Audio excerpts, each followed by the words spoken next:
Hey everybody, it's Michelle with Michelle Okerson Vlog and Juliet and Pensacola Watchdog and MAGA, Make America Godly Again. Hey guys, so I just want to jump on here and just give you some words of wisdom. You know,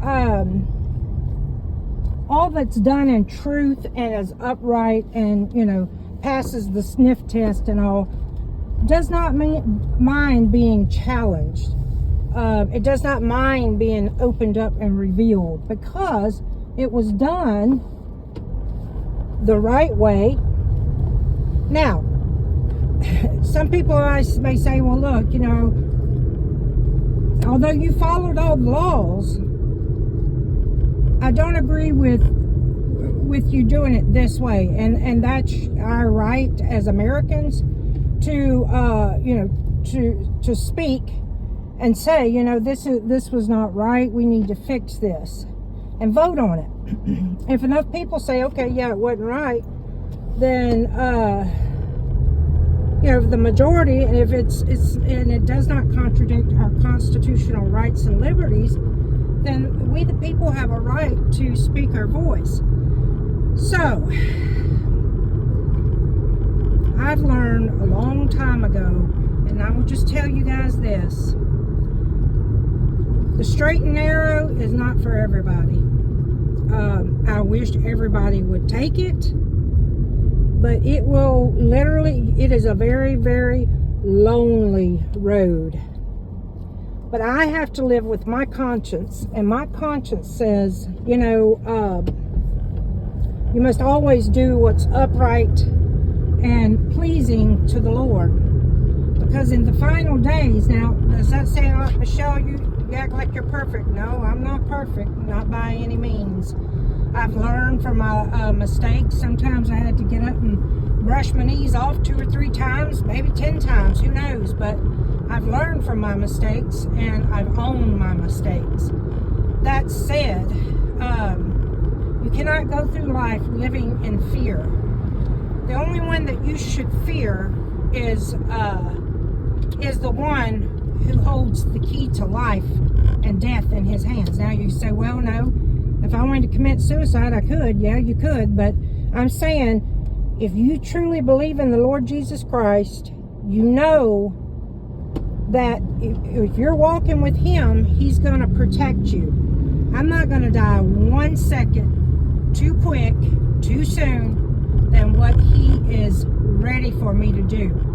And because of that, I can live with the assurance, as long as I'm speaking the truth, that I can pillow my head at night. Now, should I say it in a very loving and a kind way, whenever it's called to be that way?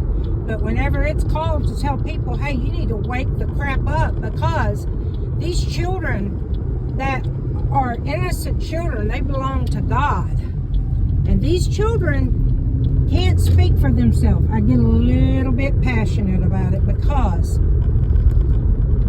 what people need to understand, in order for there to be corruption within our public servants, you got to understand, it didn't just happen overnight. You see, when somebody begins to steal, they just don't steal, just wake up one day, okay, I'm going to steal. I'm going to rob a bank. No, it doesn't happen like that. Little by little. They steal one thing, they get away with it. They steal another thing, they get away with it. They steal something else, they get away with it. And the next thing you know, they have this, they have the courage to begin to do things on a large scale. Now, I will say this, and I will say it over and over.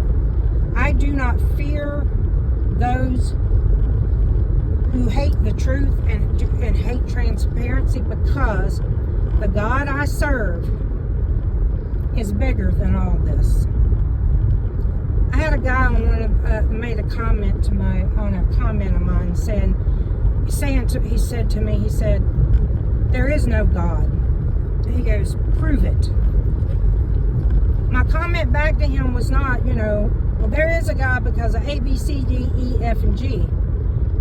My comment back to him was, the burden of proof doesn't fall on me. Before you disbelieve something, shouldn't you disprove it to yourself?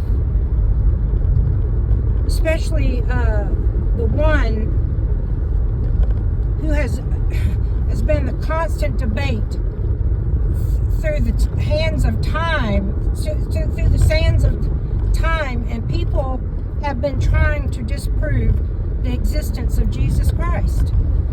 I don't need to prove to anybody that my beliefs are accurate.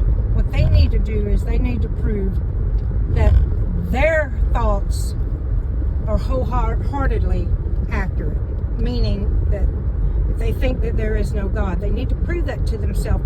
Because it would be better for you to say, okay, you know what? Just in case, I'm going to look into this, and I'm going to make sure that I've crossed all my T's and dotted all my I's before I say there is no God. Because eternity is forever. And on that note, I hope everybody's having a blessed day. And the reason I'm not easily intimidated is because the God I serve is greater than the enemy that's trying to sow division and trying to destroy us. Love y'all. Bye.